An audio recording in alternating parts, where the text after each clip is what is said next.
Hi welcome to this video. आज का topic होगा इंडियस 40 जो कि है इन्वेस्टमेंट प्रॉपर्टी। हम कोशिश करेंगे सारे मेन रूल्स यहाँ पर कवर की जाए। ये स्टैंडर्ड अप्लाई करता है various types of immovable tangible properties पर, जैसे कि बिल्डिंग हो गया या फिर लैंड हो गए। और आगे के कुछ समय में आपको ये भी पता चलेगा ये स्टैंडर्ड कब अप्लाई किया जाता है और कैसे अप्लाई किया जाता है। मेरा नाम है कृष्णा। वीडियो को एंड तक ज़रूर देखना। अगर अच्छा लगता है तो ज़रूर लाइक, शेयर और सब्सक्राइब करना बिल्कुल मत भूलिएगा।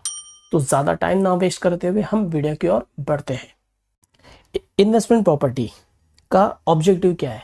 To prescribe accounting treatment and disclosure for the investment property. तो ये सारे इंडेस का तो बेसिक ऑब्जेक्टिव होता है कि अकाउंटिंग ट्रीटमेंट कैसा होना चाहिए इन्वेस्टमेंट प्रॉपर्टी के रिलेटेड और उसका डिस्क्लोजर कैसे होना चाहिए, ये इंडेस हमें बताता है। उसके बाद में हम पढ़ेंगे पहले इन्वेस्टमेंट प्रॉपर्टी होता क्या है। Investment property is a property, land और बिल्डिंग और पार्ट ऑफ लैंड और बिल्डिंग हेल्ड बाय ओनर और लीजी।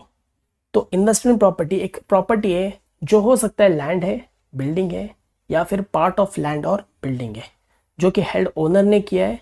और अगर ओनरशिप आपके पास नहीं है तो एज अ लीजी बनकर भी आप इसे एक्वायर कर सकते हो आरओयू में। अगर ये प्रॉपर्टी का यूज़ अर्निंग रेंटल इनकम के लिए होगा और कैपिटल एप्रिसिएशन के लिए होगा या फिर ये दोनों के लिए होगा, तब जाकर वो इन्वेस्टमेंट प्रॉपर्टी में गिना जाएगा। नॉट फॉर, अगर ये प्रॉपर्टी प्रोडक्शन और supply of goods and services के लिए नहीं होना चाहिए, एडमिनिस्ट्रेटिव पर्पस के लिए भी नहीं होना चाहिए, sale in ordinary course of business के लिए भी नहीं होना चाहिए। तो इन सिंपल वर्ड्स, अगर आप कोई प्रॉपर्टी है जो कि लैंड, बिल्डिंग और part of land and building है, जो कि खुद ओन किया हो या फिर लीजी थ्रू ओन किया हो फॉर रेंटल इनकम के लिए या फिर कैपिटल एप्रिसिएशन के लिए या फिर दोनों के लिए, तब जाकर वो इन्वेस्टमेंट प्रॉपर्टी कहा जाएगा। बट अगर वही प्रॉपर्टी प्रोडक्शन और supply of goods and services के लिए किया हो या एडमिनिस्ट्रेटिव पर्पस के लिए किया हो या sale in ordinary course of business के लिए किया होगा, तब जाके वो इन्वेस्टमेंट प्रॉपर्टी में नहीं फॉल होगा। तो ये बेसिक था इन्वेस्टमेंट प्रॉपर्टी का डेफिनेशन। तो चलिए आगे बढ़ते हैं। तो दोस्तों, जैसे कि मैंने कहा था, फॉर अर्निंग रेंटल इनकम और कैपिटल एप्रिसिएशन और फॉर बोथ, अगर ये प्रॉपर्टी वैसे यूज किया जाता है तो उसे इंड एस 40 एप्लीकेबल होता है इन्वेस्टमेंट प्रॉपर्टी। अगर कोई प्रॉपर्टी प्रोडक्शन और सप्लाई ऑफ गुड्स सर्विसेज के लिए होगा या कोई बिजनेस के एडमिनिस्ट्रेटिव पर्पस के लिए होगा, तो ऐसे केस में इंड एस 16 अप्लाई होता है, जो कि है प्रॉपर्टी, प्लांट एंड इक्विपमेंट। अगर sale in ordinary course of business है, कोई प्रॉपर्टी हमने sale in ordinary course of business रखते हैं, तो वो इन्वेंट्री में फॉल होता है, जो कि है इंड एस 2। तो दोस्तों, आगे बात करते हैं रिकग्निशन की। अगर कोई इन्वेस्टमेंट प्रॉपर्टी है तो उसे बुक्स में कैसे रिकॉग्नाइज किया जाएगा? रिकॉग्नाइज करने के लिए आपको 2 क्राइटेरिया फुलफिल करना पड़ेगा। सबसे पहले, it is probable that future economic benefit will flow to the entity. जब तक वो इन्वेस्टमेंट प्रॉपर्टी का कोई फ्यूचर इकोनॉमिक बेनिफिट आपको फ्लो नहीं होगा, प्रोबेबल नहीं होगा वो चीज़, तो आप उसे रिकॉग्नाइज नहीं कर पाओगे। And the cost of IP can be measured reliably. कोई भी इन्वेस्टमेंट प्रॉपर्टी का कॉस्ट आपको मेजर करना आना चाहिए रिलायबली, तब जाकर ये 2 कंडीशन जैसे फुलफिल होता है, आप इसे रिकॉग्नाइज कर सकते हो अपने बैलेंस शीट पर। तो ये एग्जैक्टली सिमिलर है इंड एस 16 का। आपको वीडियो मिल जाएगा मेरे प्लेलिस्ट में, आप जाकर देख सकते हो। इंड एस 16 में भी यही रिकॉग्नाइजेशन क्राइटेरिया है। तो दोस्तों, बात करते हैं इनिशियल मेजरमेंट की। फाइनेंशियल में जब आप इनिशियली इन्वेस्टमेंट प्रॉपर्टी को मेजर करते हो तो हमेशा वो कॉस्ट पे होनी चाहिए। कॉस्ट में वो सारे कॉस्ट आ जाते हैं जो डायरेक्टली कॉस्ट रिलेट करते हैं और जो परचेज प्राइस होता है। तो cost is equal to purchase price and directly attributable cost. Directly attributable cost जैसे कि लीगल एक्सपेंसेस, प्रोफेशनल एक्सपेंसेस, वो सारी चीज़ यहाँ पर इंक्लूड की जाएगी। बट ध्यान रखना, कभी भी कोई स्टार्टअप कॉस्ट ऐड नहीं किया जाएगा जब तक कि वो रिलेट नहीं करता है कोई direct attributable to investment property. Next है इनिशियल ऑपरेटिंग लॉसेस। ये भी आपको बिल्कुल भी ऐड नहीं करना है। और कोई एबनॉर्मल वेस्टेज, जैसे कि एबनॉर्मल वेस्ट वाइल लेबर्स को काम करते हुए कोई अबनॉर्मल वेस्ट हो जाता है तो वो भी रिलेटेड यहाँ पर ऐड नहीं करोगे। दोस्तों सेकंड है कैश प्राइस इक्विवेलेंट। अगर इन्वेस्टमेंट प्रॉपर्टी को आपको इनिशियली मेजर करना है तो आपको कैश प्राइस इक्विवेलेंट लेना होगा।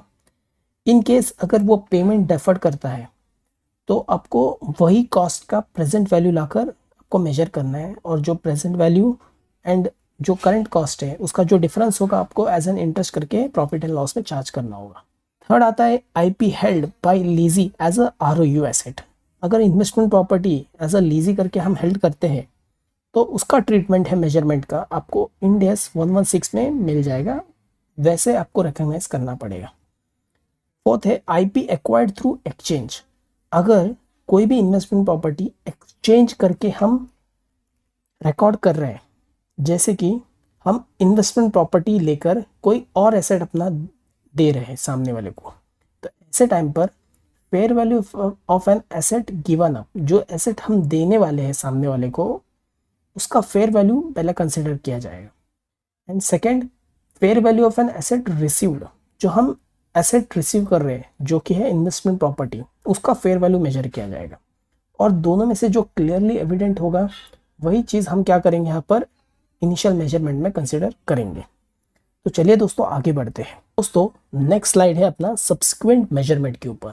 अगर फर्स्ट टाइम हम इनिशियली मेजर कर देते हैं तो हर रिपोर्टिंग पीरियड में हमें सब्सिक्वेंटली मेजर करना पड़ता है। तो याद रखना इन्वेस्टमेंट प्रॉपर्टी इंड एस 40 कहता है हमेशा उसे कॉस्ट मॉडल पर ही रिकॉर्ड करना है आपको। तो कॉस्ट मॉडल किसे कहते हैं, वो एज पर इंड एस 16 हमें बताता है प्रॉपर्टी प्लांट एंड इक्विपमेंट। तो cost model is equal to cost minus accumulated depreciation minus impairment losses accumulated. तो ऐसे करके आपको कॉस्ट मिलेगा। बट एक बात याद रखना, इन्वेस्टमेंट प्रॉपर्टी अगर हम हेल्ड करते हैं एज अ लीजी आरओयू एसेट तो हमें अकाउंटिंग करना है एज पर इंड एस 116 के हिसाब से। और सेकंड है अगर हम इन्वेस्टमेंट प्रॉपर्टी को हेल्ड एज अ सेल दिखाते तो आपको end S 105 held for sale of asset, उसके हिसाब से आपको अकाउंटिंग करना होगा सब्सिक्वेंट मेजरमेंट की।